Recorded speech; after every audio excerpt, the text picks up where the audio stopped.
తెలంగాణ రాష్ట్రం ఏర్పడ్డ తర్వాత అన్ని రంగాల్లో వరంగల్ నగరం అనేది ముందుకు వెళ్లాల్సినటువంటి అవసరం ఉండేది. ఎందుకంటే ఉద్యమాలకే కేర్ ఆఫ్ అడ్రస్గా ఉన్నటువంటి వరంగల్ ఉద్యమాల ద్వారా అనేక అంశాల మీద రాష్ట్ర స్థాయిలో ప్రభావం చూపించినటువంటి నేపథ్యంలో కూడా ఇక్కడ పూర్తి స్థాయి డెవలప్మెంట్ కాలేదన్నది కూడా అందరి ఆలోచన ఉంటుంది. ఈ ఆలోచనలో భాగంగానే ఇక్కడ తెలంగాణ రాష్ట్రంలో అంటే బీఆర్ఎస్ పార్టీ అధికారంలో ఉన్నప్పుడు 10 సంవత్సరాల్లో కూడా అనేక అంశాల్లో కూడా డెవలప్ కాలేదన్నటువంటి ఒక ఆందోళన వెలుబుస్తున్నటువంటి నేపథ్యంలో మరోవైపు గతంలో చేసినటువంటి పాలకుల తప్పును మేము సరిదిద్దుతున్నామని చెప్పి ఇక్కడ ఉంటున్నారు. కొన్ని డెవలప్మెంట్ యాక్టివిటీస్ చేసేటువంటి నేపథ్యంలో మేము సైతం ముందుకు వెళ్తున్నామన్నటువంటి కోణంలో అన్ని రకాలుగా ఒక్కొక్క అంశాల్లో కూడా కూలంకషంగా ఉమ్మడి వరంగల్ జిల్లాలో ఉన్నటువంటి ఎమ్మెల్యేలు అలాగే వరంగల్ పార్లమెంటు పరిధిలో ఉన్నటువంటి 7 ఎమ్మెల్యేలు కూడా ప్రతి ఒక్క దాని మీద కలిసికట్టుగా పనిచేసేటువంటి ప్రణాళికతో ముందుకు వెళ్తున్నారు. అందులో భాగంగానే ఇక్కడ వరంగల్లో కూడా ఇక్కడ తెలంగాణ స్పోర్ట్స్ స్కూల్స్ ఏర్పాటు విషయం అలాగే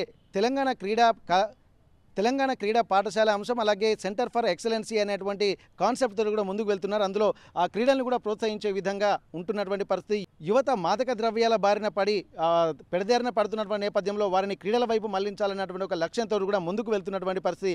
అందులో భాగంగానే ఇక్కడ జేఎన్ఎస్ గ్రౌండ్లో కూడా ఇక్కడ పనుల్ని పరిశీలిస్తున్నారు. అభివృద్ధికి సంబంధించినటువంటి ఏ అంశాలు ఇక్కడ ఉన్నాయి, మరిన్ని ఎలాంటి చర్యలు తీసుకోవాలన్నటువంటి కోణంలో కూడా ఇక్కడ హనుమకొండలో పరిశీలిస్తున్నటువంటి పరిస్థితి. ప్రస్తుతానికైతే జేఎన్ఎస్ గ్రౌండ్ దగ్గర ఉన్నాము. జేఎన్ఎస్ గ్రౌండ్లో ఇప్పటికే గత 50-60 ఏళ్ల నుంచి జేఎన్ఎస్ గ్రౌండ్ పేరు వినిపిస్తుంది, కానీ మౌలిక సదుపాయాల కల్పనలో కూడా పూర్తిగా అనుకున్నంత స్థాయిలో లేదు.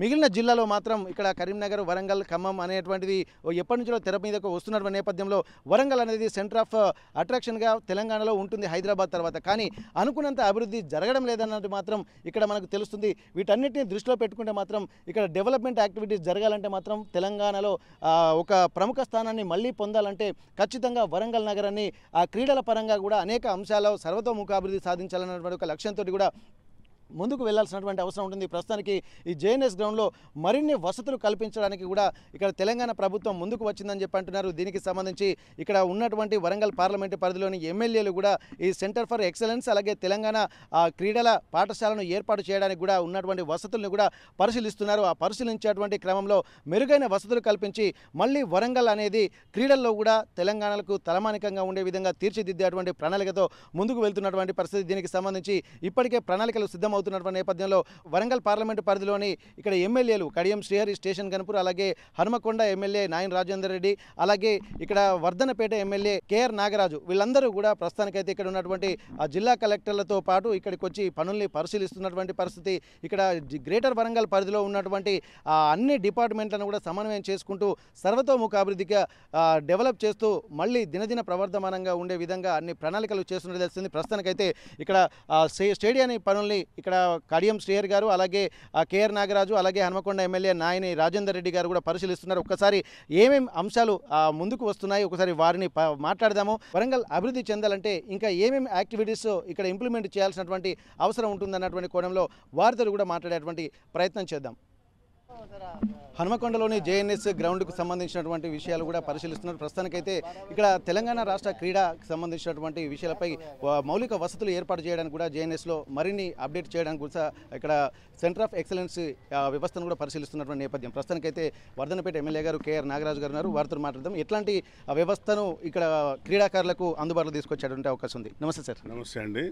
చాలా సంతోషం. మా గౌరవ ముఖ్యమంత్రి గారు రేవంత్ రెడ్డి గారి ఆధ్వర్యంలో మొన్న వెళ్ళి కలిసంగానే వారు పెద్ద మనసుతో అంటే వారికి క్రీడల పట్ల ఉన్న యొక్క ఆసక్తి, విద్యార్థులే ఈ యొక్క దేశానికి వెన్నుముక్క లాంటి వాళ్ళు కాబట్టి విద్యార్థులు పెడుదారి పట్టద్దనే ఉద్దేశంగా ఈ యొక్క స్పోర్ట్స్ స్టేడియం ఎక్సలెన్సీ కోసం ఇమ్మీడియట్లీ శాంక్షన్ చేసిండ్రు.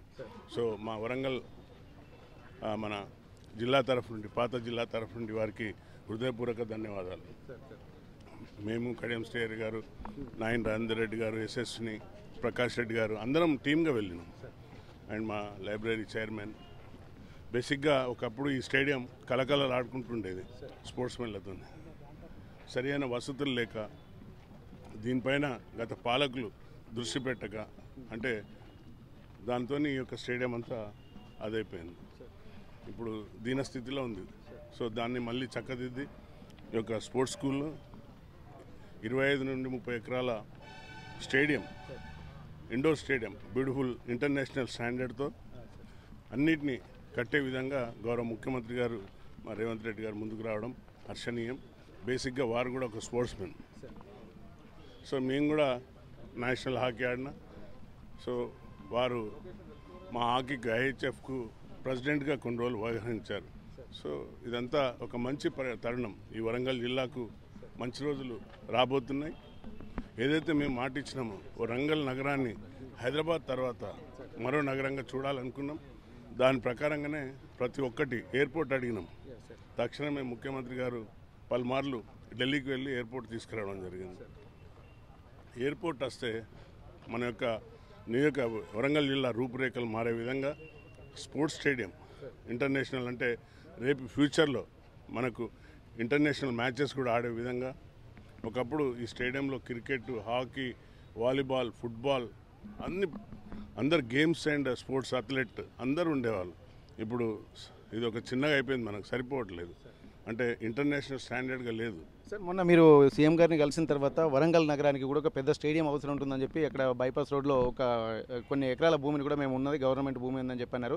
అది ఎంతవరకు వస్తుంది సార్? ఇప్పుడు అది ఏదైతే మేము ముఖ్యమంత్రి గారి దృష్టికి తీసుకుపోగానే తక్షణమే జయేష్ రంజన్ గారికి, ప్రిన్సిపల్ సెక్రటరీ గారికి వారు ఫోన్ చేయడం జరిగింది. వారు కూడా ఇమీడియట్లీ స్పందించి ఆ యొక్క ల్యాండ్ పరిశీలన దాన్ని కూడా చూస్తున్నాం.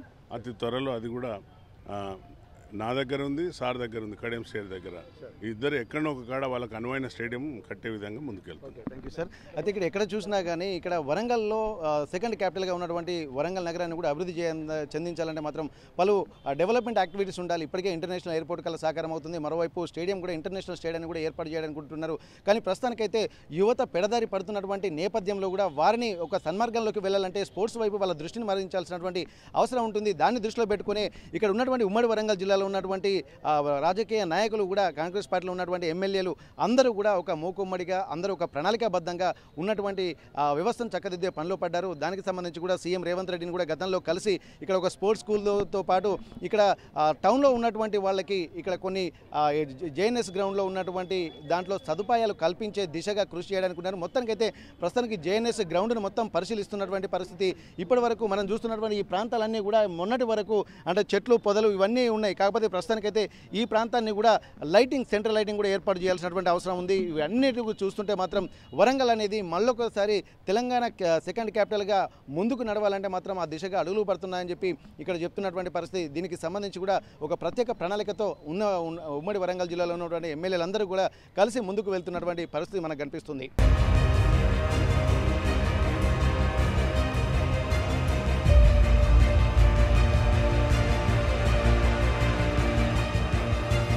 జేఎన్ఎస్ గ్రౌండ్లో తెలంగాణ క్రీడా పాఠశాల అలాగే సెంటర్ ఆఫ్ ఎక్సలెన్స్కి సంబంధించి ఇక్కడ ఉన్నటువంటి జేఎన్ఎస్ గ్రౌండ్లో ఉన్నటువంటి ఏర్పాట్లు, వసతులపై కూడా ఒక సమీక్ష నిర్వహించారు. దీనికి సంబంధించి కూడా అన్ని ఏర్పాట్లను కూడా పరిశీలించారు. ఏ అవసరాలు ఉన్నాయి, తెలంగాణలో ఉన్నటువంటి క్రీడా వ్యవస్థ డెవలప్ కావాలంటే జిల్లాలలో కూడా ఒక అద్భుతమైనటువంటి కార్యక్రమాలకు రూపకల్పనకు ప్రణాళికలు వేస్తున్నటువంటి నేపథ్యంలో ప్రస్తుతానికి జేఎన్ఎస్ గ్రౌండ్ పరిశీలనకు సంబంధించి వరంగల్ పార్లమెంటు పరిధిలో ఉన్నటువంటి ఎమ్మెల్యేలు జేఎన్ఎస్ గ్రౌండ్ను పరిశీలిస్తున్నారు. ప్రస్తుతానికి వరంగల్ వెస్ట్ ఎమ్మెల్యే నాయని రాజేందర్ రెడ్డి గారు ఉన్నారు. ఒకసారి వారితో మాట్లాడదాం. సార్, ఇప్పటి వరకు తెలంగాణ క్రీడా ప్రాంగణానికి సంబంధించి కూడా కొంత ఇనిషియేషన్ గతంలో తీసుకున్నారు, కానీ పూర్తి స్థాయిలో ఇంప్లిమెంటేషన్ జరగలేదు. ఇప్పుడు మీరు ఎట్లాంటి ఇనిషియేషన్ తీసుకుంటున్నారు సార్? రాష్ట్రంలో ఇంటర్నేషనల్ స్టాండర్డ్స్ తోటి ఉన్న స్టేడియం ఏమైనా ఉన్నట్టు ఒక హైదరాబాద్లో ఉంది సార్. మేము అందరం ఎమ్మెల్యేలు అందరం కలిసి ముఖ్యమంత్రి గారు రేవంత్ రెడ్డి గారిని అడగటం వల్ల వరంగల్కి ఇవ్వటానికి ఇమ్మీడియట్ స్మూతంగా వ్యక్తపరిచింది sir. The same time sports school కూడా. ఈ రెండింటి వలన వరంగల్ జిల్లా రూపురేఖలు మారబోతున్నాయి. ఇటు ఎయిర్పోర్టు, ఇటు ఇంటర్నేషనల్ స్టేడియము, ఇటు ఇదంతా కూడా చూడకపోతే భవిష్యత్తులో ఒక స్పోర్ట్స్ హబ్గా కూడా వరంగల్ జిల్లాను అభివృద్ధి చేయాలనే ఆలోచనతోటి మేము ఏదో ముక్కుబడిగా చెప్పినాం, ఏదో చేసినాం అనేది కాకుండా ఒక డెడ్ లైన్ పెట్టుకొని ఈసారి మనము మిస్ కాకుండా ఏది అడ్మిషన్స్ కూడా మిస్ కాకుండా ఉండటానికి ఈ 15th మేము దాన్ని స్టార్ట్ చేయాలి. టెంపరీ బిల్డింగ్స్ దాన్ని పెట్టి ఓపెన్ చేసి పర్మనెంట్ స్ట్రక్చర్ చేయాలనే ఆలోచనతో 15th ఆగస్ట్కి ఈ 15th ఇవాళ ఫస్ట్ కదా 15th వరకు ప్రారంభించాలనే ఆలోచనతో యుద్ధ ప్రతిభ మీద అధికార యంత్రాంగం మేము అందరం కలిసి వచ్చి ఇక్కడ ఇలా స్టేడియంలో చేయడం జరిగింది. సార్ ఇప్పుడు హైదరాబాద్ తర్వాత తెలంగాణ సెకండ్ క్యాపిటల్గా వరంగల్ ఉంటున్నటువంటి నేపథ్యంలో భౌగోళిక స్వరూపం కూడా దీని మీద కొంత అంటే ప్రభావం చూపిస్తుంది అనుకోవచ్చు. ఎందుకంటే ఇప్పుడు వరంగల్లో ఇప్పుడు హనుమకొండ వరంగల్ జిల్లాలను కూడా కొంత కలిపితే దీని యొక్క ప్రామాణికత పెరుగుతుంది, డెన్సిటీ పెరుగుతుంది, అలాగే జనాభా ప్రాతిపదికన కూడా నంబర్ పరంగా కూడా అన్నీ ఉంటాయి. ఒక 24 మండలాలతో కూడా ఒక పెద్ద జిల్లాగా తెలంగాణ రాష్ట్రంలో హైదరాబాద్ తర్వాత సెకండ్ క్యాపిటల్గా వచ్చే అవకాశాలు ఎక్కువగా ఉంటాయి. ఇవి లేకపోవడం వల్లనే వరంగల్ని 6 ముక్కలు చేయడం వల్ల అనేక ఇబ్బందులు ఎదుర్కొంటున్నారు.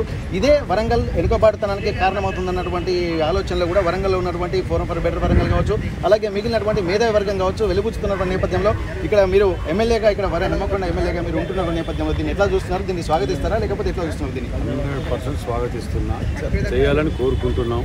దాన్ని ముఖ్యమంత్రి గారి దృష్టి కూడా తీసుకుపోవడం జరిగింది. ఎందుకంటే అప్పుడు వరంగల్ జిల్లా అంటే గతంలో కూడా చెప్పిన ఎందుకంత కోపం మహాత్మునికి పాత ముఖ్యమంత్రి గారికి, కానీ దీన్ని 6 ముక్కలు చేసి సర్వనాశనం చేసి వాటన్నిటినీ మేము ఇవాళ దాన్ని కవర్ చేసుకుంటూ మేము ముందుకు పోతున్నాం. వాళ్ళ దాంట్లో ఎంతసేపు 12కు 12 గ్రూపులు ఉండేది. ఎవ్వరూ దాని మీద కమిషన్ల కోసం కకృతి పడ్డారు తప్ప ఒక విజన్ అనేది వాళ్ళకు ఎక్కడ లేకుండే. మనము జిల్లాని రూపుదిద్దాలి, ఇట్లా చేయాలనే ఆలోచన ఎవరికి కూడా లేకుండే. అప్పుడు ఆ పట్టుదల ఇది అనేది లేకుండే. మేము ఇవాళ అందరం కలిసి టీం వర్క్గా ఉమ్మడి వరంగల్ జిల్లా రూపురేఖలు మార్చాలే, మన చరిత్రలు మిగిలిపోయే విధంగా ఉండాలని ఒక ఆలోచనతోటి మేము దీని మీద పొద్దుగా లేస్తే ఇదే పనులు పెట్టుకొని తిరుగుతాం. సార్ ఇప్పుడు ఇప్పుడు బడ్జెట్ విషయంలో కూడా 2 జిల్లాల ప్రాతిపదికన వస్తే సెంటర్ మన మామూలు ఎయిర్పోర్ట్కి సంబంధించి ఒక జిల్లాలో అంటున్నారు. ఇదంతా దీన్ని ఓవరాల్గా చూడాలంటే మొత్తం ఓవరాల్గా ఉమ్మడి వరంగల్ జిల్లాలో మీరు తీసుకుంటున్నటువంటి ఇనిషియేషన్ ఏంటంటే కేవలం ఒకే దాని మీద మళ్ళీ కాకతీయ సామ్రాజ్యం తర్వాత ఆ స్థాయిలో ఉండాలంటే ఒకటే విధంగా ఉండాలనేది 2 జిల్లాల ప్రాతిపదికన మీరు సపోర్ట్ చేస్తూ అంటున్నారు. దీనికి సంబంధించి సీఎం గారి దగ్గర కూడా తీసుకెళ్తున్నారు. దీని ప్రణాళికలు ఏమైనా ముందుకు పట్టాయా సార్? సీఎం గారు కూడా దాని మీద ఆలోచన చేస్తున్నారు సార్. దానికి ఇప్పుడు డిలిమిటేషన్ అనేది కూడా ఉన్నది కదా ముందు. దానికి ముందు వెనక దీని ఎట్లా జిల్లాల గురించి ఏం నిర్ణయం తీసుకోవాలి అనేది మేధావులతోటి వారు చర్చించిన తర్వాత నిర్ణయం తీసుకుంటారు. Thank you sir. ఇక్కడ దీనికి సంబంధించి కూడా అనేక అంశాలను కూడా తీసుకుంటున్నారని చెప్పి అంటున్నారు. ఉమ్మడి వరంగల్ జిల్లాలో తెలంగాణలో ఇక వరంగల్ యొక్క అస్తిత్వాన్ని దెబ్బతీసినటువంటి కుట్రలు గతంలో జరిగాయి కాబట్టి మళ్ళీ దాన్ని సరిదిద్దేటువంటి పనిలోనే ఉమ్మడి వరంగల్ జిల్లాలో ఉన్నటువంటి ఎమ్మెల్యేలు అలాగే ఇక్కడ వరంగల్ పార్లమెంటు పరిధిలో ఉన్నటువంటి వ్యవస్థనంతా ఏకీకృతం చేసి మళ్ళీ కాకతీయ సామ్రాజ్యంలో ఉన్నటువంటి వ్యవస్థను కూడా పునర్వ్యవస్థీకరించే విధంగా కూడా ఆ ప్రణాళికలు ముందుకు సాగుతున్నాయి. ఇప్పటికే సీఎం దృష్టిలో కూడా ఉన్నది నియోజకవర్గాల పునర్విభజనలో ఈ అంశాన్ని కూడా తెర మీదకి తీసుకొస్తున్న దానికి ముందా వెనక అన్నది కూడా ఉంటుంది. ఇప్పటికే వరంగల్కి సంబంధించి ఇంటర్నేషనల్ ఎయిర్పోర్టు అలాగే ఇక్కడ అండర్ గ్రౌండ్ డ్రైనేజ్ సిస్టమ్ లాంటివి ఒక్కొక్క అడుగులు ముందుకు పడుతున్న నేపథ్యంలో ఇక్కడ స్పోర్ట్స్ స్కూల్ ఆవశ్యకతను కూడా దృష్టిలో పెట్టుకుని ముందుకు వెళ్తున్నటువంటి పరిస్థితి. అందులో భాగంగానే స్పోర్ట్స్ స్కూల్కు సంబంధించినటువంటి అనేక అంశాలను కూడా పరిశీలిస్తున్నారు. రాబోయే రోజుల్లో ఇక్కడ ఒక ఇంటర్నేషనల్ స్టేడియం కూడా క్రికెట్ స్టేడియం కూడా ఏర్పాటు చేయడానికి కూడా సన్నాహాలు జరుగుతున్నాయి. వరంగల్ను కూడా అంతర్జాతీయ స్థాయిలో ఏర్పాటు చేయడానికి ఆ ప్రమాణాలను నెలకొల్పడానికి కూడా ప్రత్యేకమైనటువంటి ప్రణాళికతో ఉమ్మడి వరంగల్ జిల్లాలో ఉన్నటువంటి ఎమ్మెల్యేలందరూ కూడా కలిసికట్టుగా కృషి చేస్తున్నామన్నటువంటి ధీమా వ్యక్తం చేస్తున్నారు. ఒక్కొక్క అడుగులు కూడా ముందుకు పడుతున్నాయన్నటువంటి ఒక కాన్ఫిడెంట్ వ్యక్తం చేస్తున్నటువంటి పరిస్థితి. హనుమకొండ జేఎన్ఎస్ గ్రౌండ్ నుండి కెమెరా పర్సన్ వంశీతో వెంకటరత్నం, RTV వరంగల్.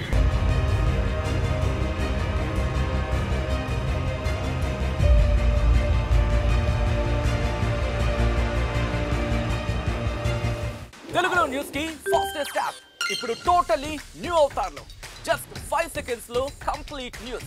సోషల్ మీడియాలో ట్రెండ్స్ కి one stop solution. Live TV app voice search option తో ఇప్పుడే డౌన్లోడ్ చేయండి లేదా అప్డేట్ అయిపోండి. యాప్ లింక్ డిస్క్రిప్షన్ లో ఉంది.